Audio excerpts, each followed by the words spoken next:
Brest. Elle aime bien grouger, ma femme. C'est moins de bonbons, plus de légumes. Quel bonheur lorsqu'on est joueur de foot à Brest. 43e minute, leur cœur est énorme. Camara, oh la talonnade, oh là là, c'est beau, oh le magnifique but, la Camara, Jorge. Francis Perra, ça tourne. Brestoise, Brestois, bonne année 2026. Et oui, on s'est rendu compte au tournage qu'on ne vous l'avait pas souhaité sur le dernier épisode. En tout cas, moi, personnellement, je ne vous l'avais pas souhaité. Je n'ai pas vérifié si mon cher compère Fanche vous l'avait souhaité, mais bon, voilà, on ne le souhaite jamais trop. Donc, bonne année à tous, supporters brestois et supporters brestoises. Bonne année à toi, Fanche. Comment ça va? Salut Yann, bonne année à tout le monde. Effectivement, c'est vrai que dans la précipitation et dans l'envie de faire ce premier podcast de 2026, on avait complètement oublié. Donc, meilleurs vœux à tout le monde.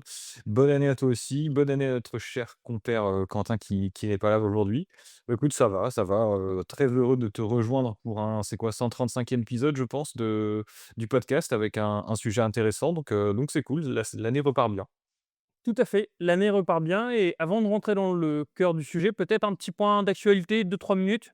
Il n'y a pas eu grand-chose, mais il y a eu surtout des bonnes nouvelles. Absolument. Première bonne nouvelle et peut-être la plus importante d'entre elles, c'est la reprise de la Ligue 1 et puis une reprise victorieuse pour Brest. Alors, je ne sais pas si ce que tu en as pensé très rapidement, mais Brest qui s'impose face à Auxerre, je pense que on va surtout retenir les 3 points. En fin de saison, on retiendra surtout ça, parce que le match en lui-même et le contenu étaient relativement moyens, mais Brest était supérieur, à mon sens, à la Auxerre et surtout très content de certaines perfs individuelles, dont certains joueurs qui vont être évoqués dans ce podcast, comme Ludovic Ajorc. J'ai bien aimé également la performance de Joris Chotard au milieu. Donc globalement, c'est une rentrée avec beaucoup de positifs, même si évidemment on peut toujours espérer mieux dans le jeu. Brest à 22 points, prend 10 points d'avance sur la JOCR dans une optique de maintien en fin de saison, c'est positif. Mais oui, c'est totalement positif. En plus, on a vu des beaux buts. Et moi, c'est un peu ma demande pour l'année 2026, c'est de voir plus de buts. Je suis un peu gourmand. Et ça va être le thème de cet épisode, justement, juste avant de rentrer dans l'art, comme tu disais. Il y a aussi des nouvelles de la Gambardella, si je ne me trompe pas. Ouais, c'est ça, les 18 du Stade Brestois qui ont battu Angers. Angers qui, alors sur le papier, comme ça, quand on l'évoque, ça nous dit rien de particulier, mais en fait, chez les jeunes, c'est une très très bonne équipe. D'après différents retours qu'on a pu avoir, une équipe qui avait battu Laval le tour précédent assez largement et vraiment en dominant son adversaire.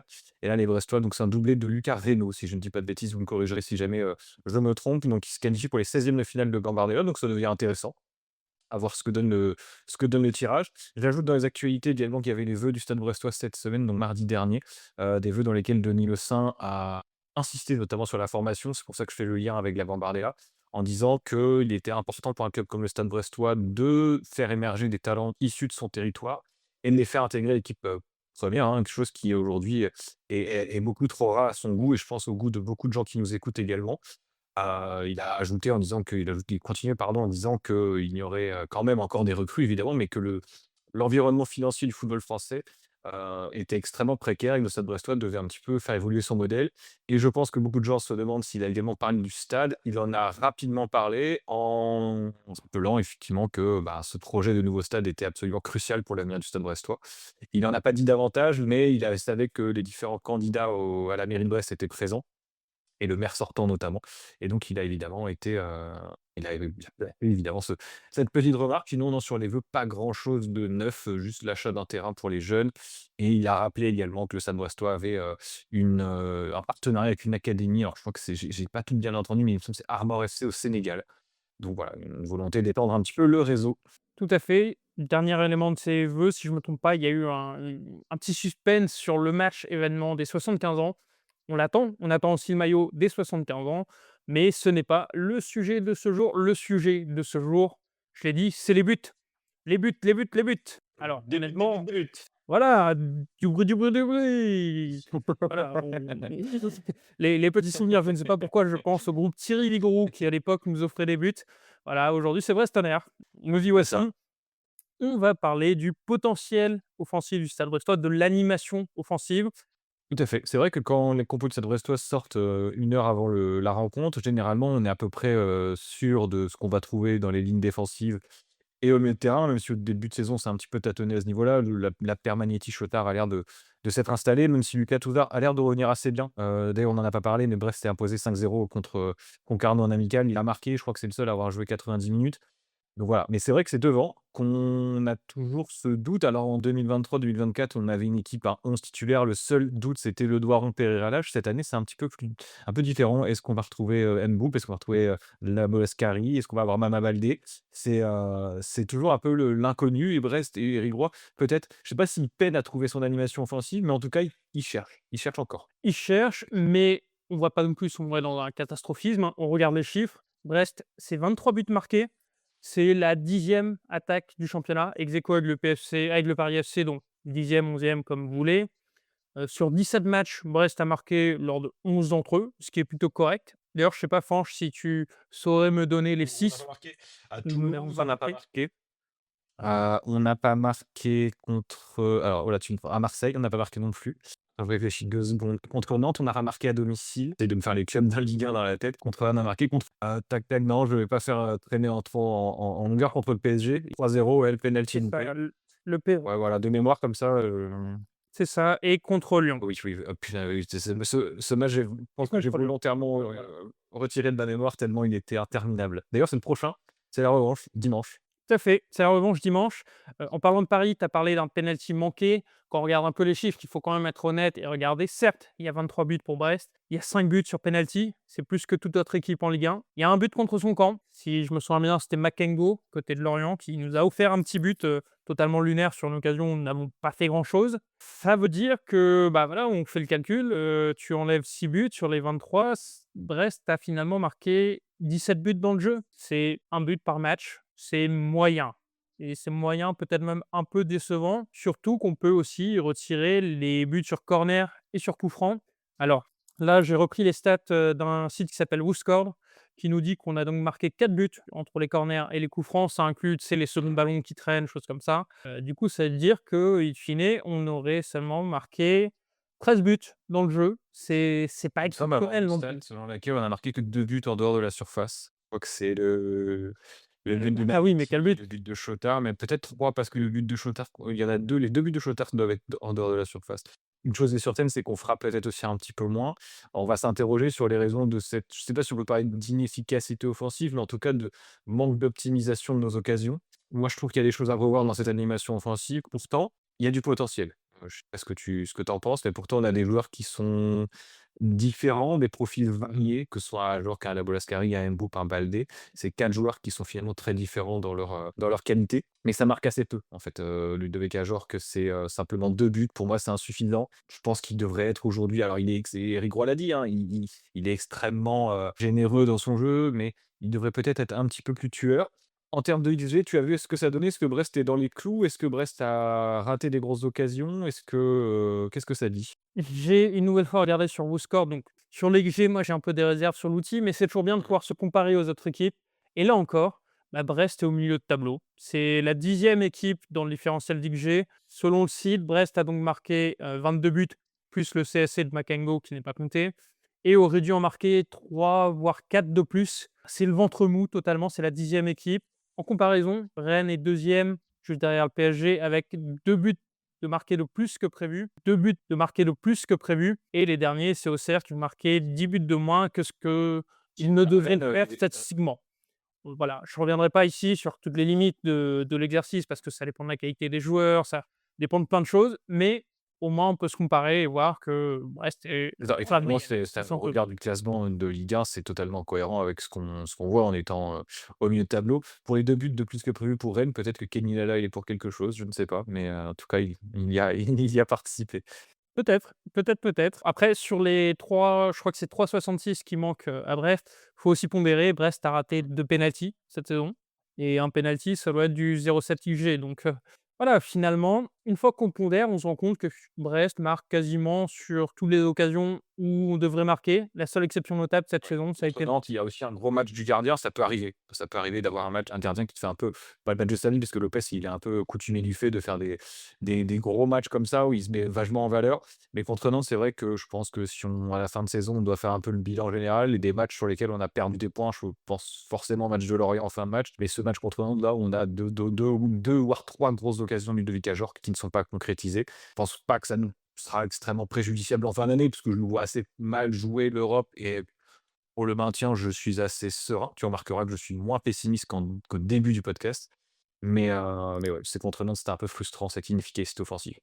Et après, à côté de ça, comme contre Strasbourg, tu marques un but venu d'ailleurs aussi, donc quelque part, ça compense un peu. Je sais pas le but de Manetti, combien en expected goals il doit donner, mais ça doit être assez faible.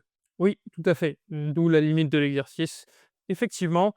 Bon, du coup, je pense qu'on a fait ce bilan. Brest est dans les clous offensivement. C'est pas exceptionnel, c'est pas catastrophique, c'est moyen, encore une fois. C'est aussi le cas de certaines performances individuelles. C'est pas le cas de d'autres. Et justement, on va se jouer peut-être à ce petit jeu.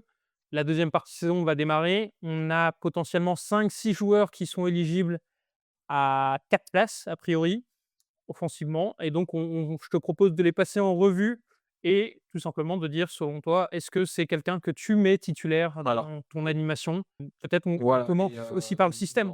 Tu avais cité les 4 joueurs, donc Jorge Balde, Labola Ascari et Mbop. On peut également inclure peut-être Doumbia et Romain Del Castillo, même si on va pas revenir particulièrement trop longtemps sur eux, mais ils font partie de ce système offensif. On les a pas cités en début de podcast, même s'ils se sont considérés par certains comme des milieux de terrain.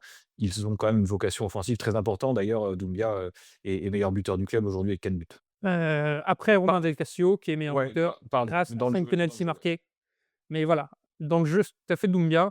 Bon, Allons-y. je te propose de commencer directement par ce Mmh. qui est le plus évident, Bien sûr. c'est Ce qui est Ludovic Ajor. paradoxal. C'est paradoxal parce qu'il est évident, il est incontournable et pourtant il marque peu. Oui, c'est un regret pour l'instant. À quel point c'est de sa faute, à quel point c'est la faute de l'animation autour? Je pense qu'il y a un peu des 2. Et en fait, c'est finalement le paradoxe à Jorque chez moi, c'est que c'est effectivement le premier nom que je mets sur cette animation offensive, mais je pense pas qu'il soit irremplaçable. Mmh. On l'a vu contre Rennes, quand Ajorc n'est pas là, Mmh. on a un Brest différent. On a un Brest qui joue moins direct, moins vertical, qui tente peut-être d'autres combinaisons. Ça, c'est plutôt cohérent. Donc c'est compliqué à dire, enfin compliqué non, c'est-à-dire que c'est le premier nom que je mets, mais je ne suis pas spécialement inquiet quand il n'est pas là, selon les matchs bien sûr. Et évidemment, le regret que j'ai sur la première partie de saison, c'est qu'il a quand même raté pas mal de choses et il a raté pas mal de choses en s'auto-censurant. C'est assez bizarre, mais c'est un buteur qui prend peu de risques finalement et c'est dommage parce que je pense qu'il a énormément de qualité. Je suis pas trop inquiet, les buteurs, ça marche à la série. Là, il a marqué 2 buts en amical contre Concarneau, il a marqué contre Auxerre.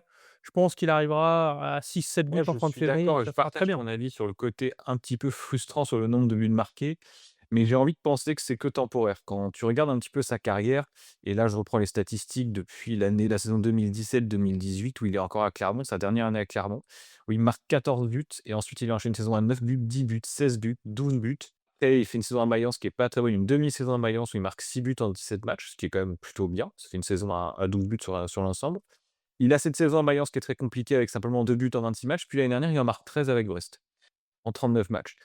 Là, c'est 2 buts en 16 matchs, on peut imaginer qu'il sera en dessous de ses standards.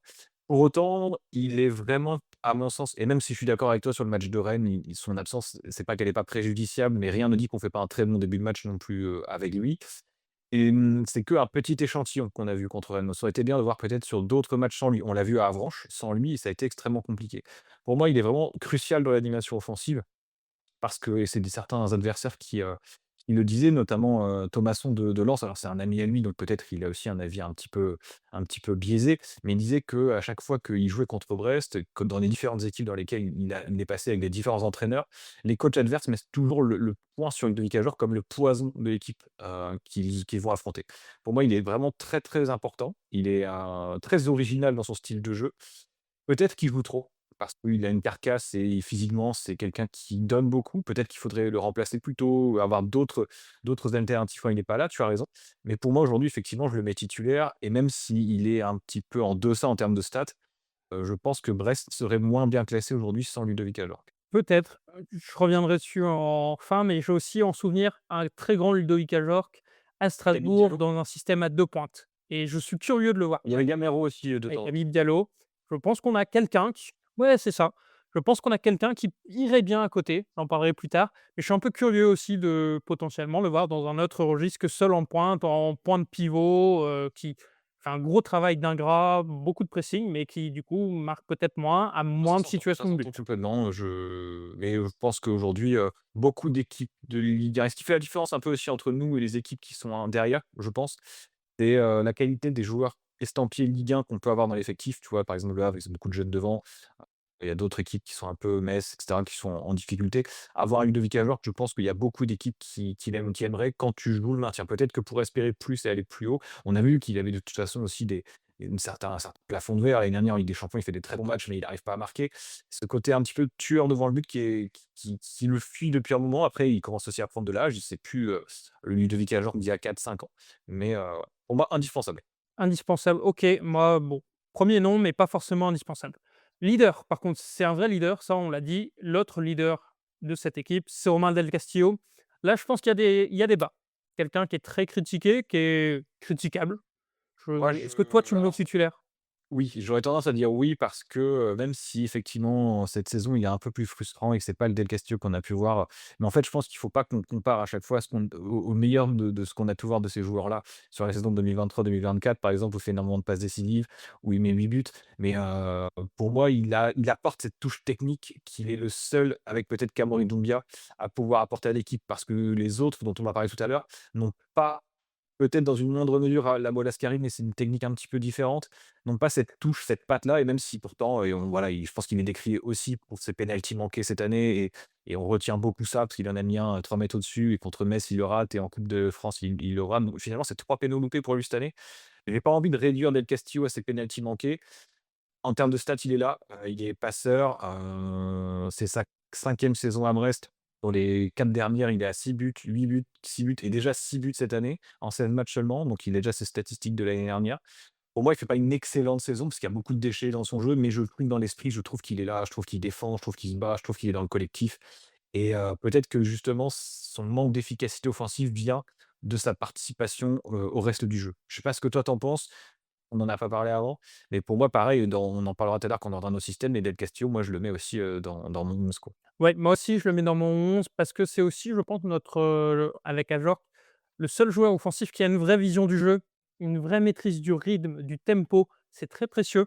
C'est très précieux surtout quand tu joues le maintien. C'est très précieux face à, tu sais, dans des matchs qui jouent un peu au détail, savoir quand garder le ballon, vers où aller, avoir une belle vision d'ensemble. Je pense que c'est le seul joueur jouant sur les côtés qui ait cette capacité à Brest. Donc pour moi, rien que pour ça, c'est indispensable. C'est aussi un des meilleurs joueurs, dans la technique de passe. Néanmoins, c'est vrai que physiquement, ça commence à être compliqué et donc pour moi, le bilan sur Romain Del Castillo, c'est titulaire, évidemment, mais c'est aussi peut-être le premier que je fais sortir dans beaucoup de matchs. Autre chose que je veux le voir sur le côté, par contre, il y a certains qui ont demandé de le voir dans l'axe. Je trouve que dans l'axe, il est pas aussi intéressant quand il est sur le côté parce que il est un petit peu pas perdu, mais on a davantage de mal à le toucher. Il a peut-être plus de mal, lui, à se positionner et à être vraiment décisif dans les zones de vérité, alors que quand il est sur le côté, il arrive vraiment à mettre son défenseur en difficulté, avec un style de jeu particulier, c'est pas un ailier de débordement ou quoi. Et en revanche, je trouve qu'il a un peu de lacunes sur les coups de pied arrêtés. On a évoqué les pénaltys, mais également les corners, parfois, c'est un peu frustrant. Certains sont pas très bien frappés, alors que pourtant on a de la taille, que ce soit avec Koulibaly, Chardonnay, Ajorc évidemment devant.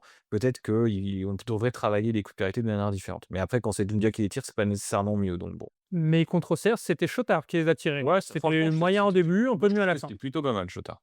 Mmh. Ah bah, Oui, mais non, on est très fan de Chotard. On l'aura senti en ce début de ça podcast. reste un joueur, c'est pas le sujet du podcast, on en reparlera plus tard, mais je trouve que quand même en tout cas, je pense que c'est peut-être la meilleure recrue de cet été. On va parler d'un joueur qui divise maintenant.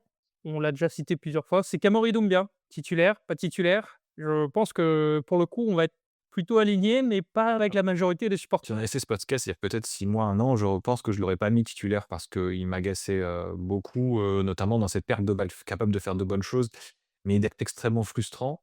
Je note néanmoins cette année qu'il y a, je trouve, un Stade Brestois avec et sans lui dans l'animation offensive, même si contre Auxerre, ça s'est bien passé sans lui, c'était pas non plus, pas vu des actions et des performances offensives absolument inoubliables. Que Doumbia, oui, il a trouvé sa place dans l'équipe. Il est perfectible, il est pas extraordinaire. Si à chaque fois qu'il réussissait un dribble et qu'il réussissait sa passe derrière et qu'il marquait, bah, il serait peut-être plus au Stade Brestois. Il est encore jeune. Il apporte aussi, comme Majorque, un petit peu un profil très, très différent qu'on retrouve pas forcément partout en Ligue 1 et bon, la liaison Ajorc-Doumbia est pas encore extraordinaire. Je pense qu'elle peut être travaillée, mais dans ce rôle de faux neuf, 10, joueur derrière l'attaquant, il est précieux. Il est précieux, il sait marquer des buts, il même marque des buts de la tête maintenant. Il n'est pas parfait comme aucun de nos joueurs, mais moi je trouve qu'il arrive à trouver sa place et en tout cas dans mon animation, je le mets titulaire également. Ah oui, bah, finalement, nous sommes en désaccord parce que moi, je ne le mets pas titulaire. C'est peut-être la nostalgie qui parle et il faudrait que je revoie les matchs, mais J'aimais beaucoup son utilisation la première saison à Brest où il finissait les matchs. Il était très bien dans la gestion du ballon, il était très bien pour certains types de matchs et là, je pense que Quentin serait d'accord avec moi, je l'invoque en argument d'autorité. Cameron Doumbia avec toutes les qualités et les défauts qu'il a, faut quand même reconnaître qu'il n'est pas fait pour tous les matchs et il n'est pas fait pour, beaucoup de matchs. Enfin, typiquement les matchs où Brest a de l'espace, ça lui va pas trop. Les matchs où il y a une immense densité au milieu, ça lui va pas trop non plus. Les matchs où Brest accepte de subir, ça lui va pas trop, même si c'est mieux cette saison, je trouve. C'est compliqué en plus, enfin, je trouve que les affinités avec les joueurs sur les côtés sont assez compliquées. Kamori Doumbia, finalement, c'est souvent un joueur qui brille seul et qui a des vraies qualités. Je ne les remets pas en question. Mais dans la construction de l'effectif actuel, bah, j'ai envie de revoir Kamori Doumbia en sortie de banc. Voilà, potentiellement, évidemment, il est mieux dans l'axe, mais potentiellement en doublon, en 4-4-2, en faux neuf, même s'il y a le risque qu'on le voit pas beaucoup, ou même, je me souviens d'une rentrée contre Montpellier à gauche, où il part de la gauche pour être finalement joueur axial. Enfin, voilà, il y a plein de choses à essayer avec Kamari Doumbia. Je suis sûr qu'on finira par trouver, mais en l'état, Quoi qu'il en je ne le mets pas titulaire. je suis d'accord avec toi, quoi qu'il en soit. Je Non, non, mais ça sais que ça des gens s'entend, ça sont s'entend pas d'accord. totalement parce que moi-même, j'ai beaucoup changé d'avis sur ce joueur et Dieu remarquera de toute façon qu'il n'est pas non plus dans l'esprit de Roy, il est un joueur extrêmement précieux. Je pense qu'Éric Roy l'aime beaucoup, mais on l'a vu là, par exemple, durant la CAN, il a perdu sa place. Alors, c'était un choix de sélectionneur qui peut être remis en cause d'ailleurs, surtout quand on voit les performances de Lemani, lui qui était si précieux et voilà, là, il n'était pas non plus c'est pas Sidayoko qui était titulaire sur la feuille de match indiscutablement. Je comprends qu'il y ait un débat autour de Cameroun Nougat et je partage complètement ton avis en revanche quand tu dis qu'il n'est pas fait pour tous les matchs. Ça, c'est vrai, heu, notamment quand il y a beaucoup de densité. C'est vrai que quoique à Rennes, il y avait de la densité côté rennais, il a réussi à faire un bon début de match parce que grâce à sa capacité technique dans les petits espaces, ça allait, mais souvent c'est dans les transmissions derrière qu'il va réussir à éliminer, puis ensuite ta transmission va être un peu moins bonne. Donc pourquoi pas en sortie de banc? Moi, dans le système que je mets en place, je le mets derrière Ludovic Ajor parce que je ne joue pas à 2 pointes. Toi, peut-être que ce sera différent, tu nous diras tout à l'heure. Mais aujourd'hui, je vois pas qui, à Brest, peut apporter ce qu'il nous apporte, en fait. C'est sûr, je quand même pondère mon avis en signalant qu'on ne le dirait pas comme ça, mais je trouve que Kamori Doumbia progresse. Il progresse beaucoup, notamment dans son apport défensif, dans son placement. D'ici 1 an ou 2, peut-être que j'aurai un discours totalement différent D'ailleurs, pour si on moi. regarde un petit peu les J'aurais performances du sorti de Stade brestois sans lui cette année, c'est le match à Avranches. Alors bon, le match là, je sais pas si on peut le prendre comme base ou comme référence, parce qu'il était particulièrement mauvais, l'expulsion en plus rapide de Julien Cardinal en demi-match. Enfin, en tout cas, quoi qu'il en soit, c'est un match qui n'a pas été gagné. Marseille, Lyon, Le Havre, PSG. Ces 4 matchs, il les a manqués pour une blessure. 4 matchs dans lesquels alors c'est des gros adversaires, mais 4 matchs dans lesquels on n'a pas marqué de but. Le match où il revient contre Metz, il est présent, il marque un but. Il marque contre Monaco ensuite et il fait une passe décisive contre Rennes. Donc, en termes de statistiques, c'est un petit peu ce qu'on disait tout à l'heure, ça manque de stats et offensivement, ça manque un petit peu d'efficacité. Il est revenu, il a apporté quelque chose et bon, même si on peut peut-être en attendre plus, attendre mieux, là en tout cas ça les chiffres parlent. Ça s'entend et je pense qu'on verra comment il revient de la CAN, parce qu'effectivement, il a peu joué, il sera peut-être à court de forme. Dans tous les cas, il aura du temps de jeu et il y a aucun Ouais, 9 problème minutes. là-dessus. J'en suis 9 minutes content. de jouer depuis Il le va 29 continuer. décembre. Ouais, ça pique, hein. C'est dommage, surtout que, pour le coup, Là, c'est curieux. jusqu'ici, il performait énormément, il marquait beaucoup. Bon, un autre joueur, qui lui aussi est curieux, c'est Pathé Mboup. Je Alors, pense que notre avis et ce qu'on va dire aujourd'hui devra être corrigé et sera probablement corrigé dans quelques années. Parce qu'aujourd'hui, pour moi, Pathé Mboup, je ne l'avais pas titulaire. Tu vois, tu parlais de Doumbia qui doit être un joueur qui rentre. Pour moi, Pathé Mboup est un joueur qui doit rentrer en jeu. C'est un joueur de provocation, de débordement, qui tente des choses, mais en début de match, je le trouve encore un petit peu trop jeune sur certaines actions. Il m'agace notamment lorsqu'il essaye de faire je sais pas, ses simulations, ses plongeons à la surface. Il a toujours pas compris qu'il y avait le VAR en Ligue 1, lui qui vient de Ligue 2, peut-être qu'il faudrait qu'il s'adapte. Beaucoup de cartons jaunes, il fait des fautes un peu bêtes, je pense qu'il a un excès d'engagement, parfois de bonne volonté, hein. Je pense que c'est un joueur qui a beaucoup de volonté, mais qui aujourd'hui pêche encore et qui doit apprendre son métier de joueur professionnel en Ligue 1. Il a marqué un but un peu chanceux contre Metz, c'est un seul but marqué cette année, si je ne dis pas de bêtises, tu me corrigeras. Pour moi, un petit peu juste, non, pour moi, c'est un peu juste Pathé Mboup. Je sais pas ce que tu en penses. Est-ce que tu vois un potentiel de très bon joueur de Ligue 1, de joueur correct de Ligue 1? J'ai un peu de mal à me prononcer là-dessus, parce qu'on le voit faire des choses super intéressantes parfois, des dribbles. Tu te souviens de son but qui a été marqué contre l'OL, qui a été refusé pour hors-jeu, très, très beau but.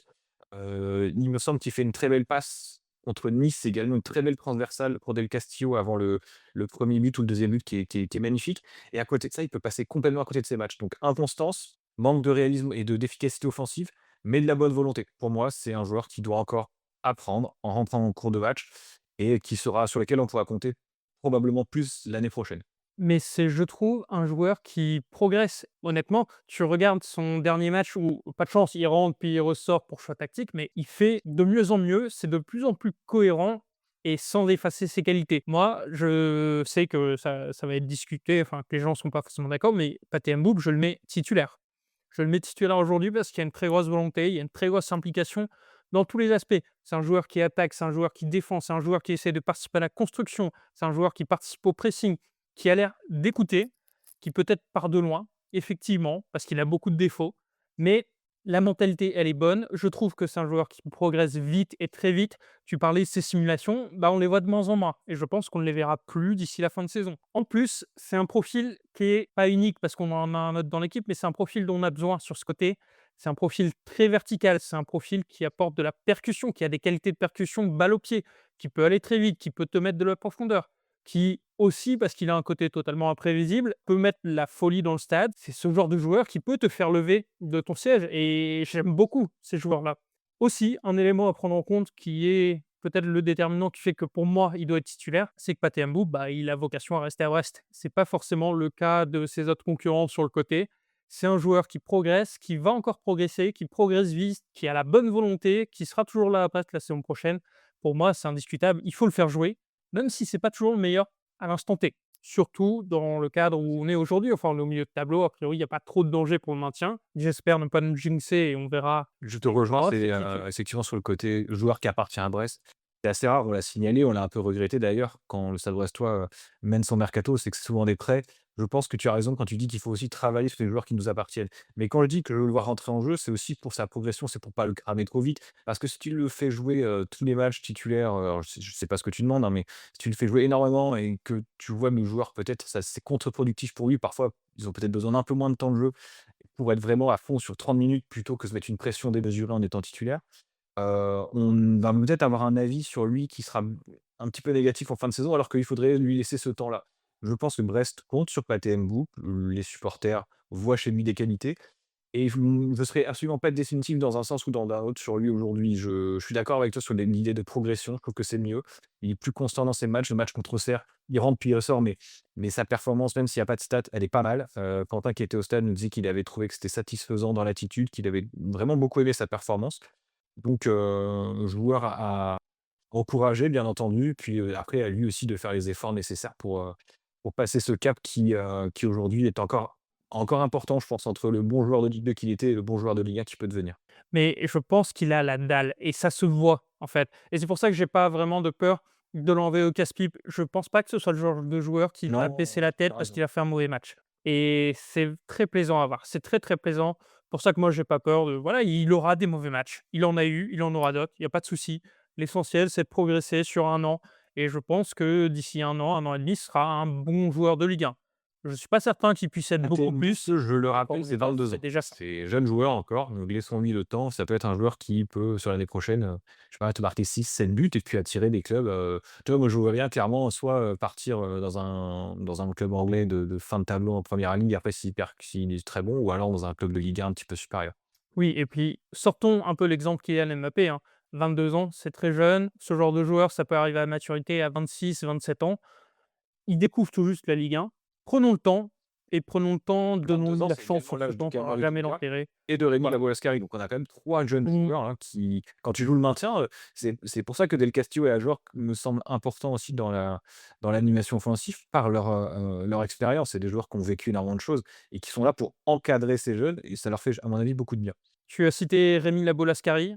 Passons à lui. C'est un joueur qui a fait une forte première impression, hein, parce que je crois qu'il marque sur son premier match contre Nice, puis sur son deuxième contre Angers. Peu de temps de jeu et peut-être Mais que finalement, ça peu de temps de s'explique jeu. aussi par le fait que ce n'est qu'un joueur prêté et qu'il n'y a pas aujourd'hui un monde d'écart entre Rémi Labo-Lascari et Pathé Mboup finalement entre les 2 et donc à choisir entre les 2, tu prends peut-être plus celui qui t'appartient pour le faire progresser, ça s'entendrait complètement. Même si moi j'avoue avoir un petit peu d'affection pour Rémi Labo-Lascari enfin d'affection footballistique, parce que je lui vois des qualités intéressantes. Je me souviens de son crochet face à l'OL qu'il n'arrive pas à concrétiser ensuite, son crochet évidemment contre Auxerre dimanche qui donne la balle de but à Ludovic Ajor qui est magnifique. C'est un beau joueur de foot, c'est malheureusement un joueur qui ne nous appartient pas, mais à mon avis qui a un potentiel peut-être, je dis bien, hein, je suis pas voyant, plus important que Pathé Mboup. J'aurais beaucoup aimé qu'il nous appartienne aussi parce que j'aurais voulu le voir grandir à Brest. Je Tu vas nous dire, toi, ce que tu en penses. Je crois qu'on n'est pas d'accord là-dessus, mais pour moi, c'est le troisième larron que je mets dans ma ligne de 3 devant avec Ludovic Ajor qui est Romain Del Castillo. Je trouve qu'il peut apporter beaucoup. J'aimerais le voir un petit peu enchaîner les matchs parce que finalement, il n'a été titulaire que très rarement. Il a enchaîné Avranches et Auxerre. À Auxerre, c'est une passe décisive. Avranches, c'est un but, un très beau but en plus. Plutôt emballé par Rémi Labolascari. Malheureusement, il ne lui reste plus que 17 matchs avec le Stade Brestois. J'étais emballé au début, je le suis peut-être de moins en moins. Déjà parce que physiquement, bon, on sait, il revient des croisés, mais on voit qu'il a enchaîné plusieurs autres blessures aussi. Enfin, un joueur qui a cette condition physique un peu limitée, c'est forcément, voilà, c'est pas forcément très fiable. Et en fait, plus je le vois, plus je vois en lui un super sub, pas forcément plus. C'est génial de le faire rentrer parce qu'il a cette qualité de dribble, il a cette vitesse, il a aussi quand même, enfin devant le but, c'est très cohérent. Mais je lui vois de plus en plus de lacunes. Des lacunes dans la lecture du jeu, des lacunes dans le jeu collectif, des lacunes dans le travail défensif. Tu vois chez lui où il y a point de progression, est-ce que c'est pas inhérent aux jeunes joueurs justement? Tu disais que Nbouk progressait dans la lecture du jeu, dans l'animation, Doumbia pardon avait progressé dans la lecture du jeu, dans l'animation, dans le travail défensif. Est-ce que tu penses que c'est pas plus simple de corriger ça, d'être un peu plus, intense dans ses replis défensifs et cetera, que de s'améliorer techniquement ou s'améliorer devant le but? Si, sûrement, mais c'est une question de volonté. Je suis pas certain qu'il l'ait pour le coup. Quand je compare les attitudes de Mboup et de Rémi Labolascari, je sens pas la même détermination au quotidien. Même si je pense que Rémi Labolascari, bien qu'étant en prêt, va jouer totalement le jeu jusqu'au bout. C'est, on le rappelle, un joueur qui revient de blessure et qui est là en fait pour se retaper après ses blessures. Mais voilà, je pense que ça ira pas beaucoup plus loin et c'est pour ça que je le garde en super sub, qui sera utile. Tu vois, la comparaison, a évidemment ses limites parce que Très les bien. joueurs n'ont rien à voir, mais tu vois, Steven Joseph Monrose, qui titulaire n'emballait pas plus que ça et il y a eu une bonne période sous Furlan où c'était le super sub parfait qui te décantait un peu les matchs, qui arrivait avec ses quelques qualités à trouver le petit trou qui avait été patiemment creusé par les autres. Je vois un peu la même chose chez lui. Voilà, et la dernière question que j'ai sur, Rémi Labolascari, c'est quel est son meilleur poste, en fait? Et est-ce que c'est pas quelqu'un qui serait peut-être mieux dans l'axe, en pointe potentiellement? Et auquel cas, bah, c'est peut-être le joueur que je fais rentrer à la 60e minute de jeu, soit à la place de C'est vrai que la question Lukaku, du poste se soit pose à autant côté de pour Mboup, Lukaku. c'est clair que ça va pas être un 9, c'est plutôt un joueur de côté. Pour Del Castillo, c'est la même chose. Pour Lascari, la question se pose effectivement. Effectivement, ça après je pense que physiquement peut-être c'est un peu trop juste encore pour jouer seul devant. Mais je crois que toi tu as envie de voir le Stade Brestois évoluer, avec plus d'une seule pointe, donc pourquoi pas. Tout à fait, et je vais le dire, je vais mettre les pieds dans le plat. J'ai envie de voir le Stade Brestois évoluer avec 2 pointes, Ludovic Ajorc et Mama Baldé. Alors bon, Oui. Mama Baldé, le gros problème, c'est qu'il est très souvent blessé. Je crois que c'est 4 à 5 semaines qu'il va manquer. Donc finalement, mon souhait ne va pas être, réalisé, hein, je pense. C'est un joueur qui, voilà, a eu beaucoup de bas, hein, depuis qu'il est arrivé à Brest, mais c'est un joueur qui a vraiment un profil unique. À Brest et même plus en Ligue 1, je trouve, c'est une gestion de l'espace, une gestion de la percussion, une intelligence dans les courses qui est beaucoup trop sous-cotée à mes yeux. C'est certes un joueur qui techniquement rate souvent le dernier geste, mais en première intention, bah, il est très intéressant, un peu comme Irving Cardona à son temps. Et vraiment, c'est un joueur qui a des vraies qualités physiques, des vraies qualités de percussion, qui est plutôt bon dans sa lecture du jeu dans les 20-30 derniers mètres. Et je trouve, enfin c'est un peu paradoxal, mais je trouve que c'est un joueur, tu peux mettre n'importe qui à côté, il trouvera la solution, il s'adaptera. Parce qu'il a un gros volume de course, parce que techniquement, sans être très bon, il a les bases, le minimum. Il tente jamais de faire beaucoup plus que ce qu'il ne sait faire, si on exclut les retournées acrobatiques. Et je sais pas, il y a un culot aussi chez le joueur qui fait du bien. Il voit un espace, il y va et il fonce tête baissée et bah, des fois, on a besoin de ça. Donc voilà, moi je suis très fan de Mama Baldé. Je suis bien conscient que son aventure brestoise est compliquée pour l'instant et je pense que c'est aussi parce qu'on l'a pas toujours mis dans les meilleures conditions. On a vu, là où il a performé du côté de Troyes et même du côté de Lyon, c'était dans des systèmes à 2 pointes, avec des profils très différents. Donc je veux essayer, je veux voir Je suis un petit du peu moins emballé que Cajor toi. qui m'en Pas appelle. pas te cacher, je suis un peu moins emballé. J'étais pourtant très emballé, enfin très emballé, pas non plus exagéré, mais j'étais, enthousiaste quand il est signé au Stade Brestois. Je trouvais que c'était une bonne idée. Je pense que pour lui, l'Olympique Lyonnais, c'était une marque trop haute et qu'il n'était pas fait pour ce club. Mais quand j'avais le souvenir de lui à 3, j'ai notamment souvenir d'un match au Parc où il avait été extraordinaire. À Dijon, c'était plutôt OK aussi. Et bon, malheureusement, déjà, d'une part, et c'est un joueur, il faut pas se le cacher, qui coûte assez cher au Stade Brestois en termes de salaire et de masse salariale. C'est une des masses un des salaires, pardon, les plus élevés du club, et quand on compare avec son rendement offensif, ça me semble être un peu juste. C'est 2 buts de la saison dernière, 2 buts cette année, c'est peu. Et puis il y a beaucoup de blessures. Il y a énormément de blessures pour Marco Baldé qui manque, là, va manquer encore 4 à 5 semaines de compétition. Quand on parlait du quel poste pour Rémi Labolascarine, bah, c'est un petit peu la même chose à mon sens pour Baldé. Où est-ce qu'on met? Parce que moi sur le côté, je suis pas du tout emballé. Mais devant, j'ai une Ludovic Ajor, oui, je vois 2 points devant, je peux entendre, je peux comprendre, mais pas à tous les matchs. J'ai du mal à voir le Stade Brestois avec, 4 joueurs offensifs, parce que j'imagine que sur le côté, tu mets, Mboup, Del Castillo. Ça veut dire que tu as la seule paire, le seul duo avec tout le respect, de nains, Chotard-Manetti, donc 1,75 m ou 70 de moyenne de taille. Alors le foot, c'est pas du basket, hein, mais parfois ça manquerait un petit peu de muscle et de taille dans l'entrejeu.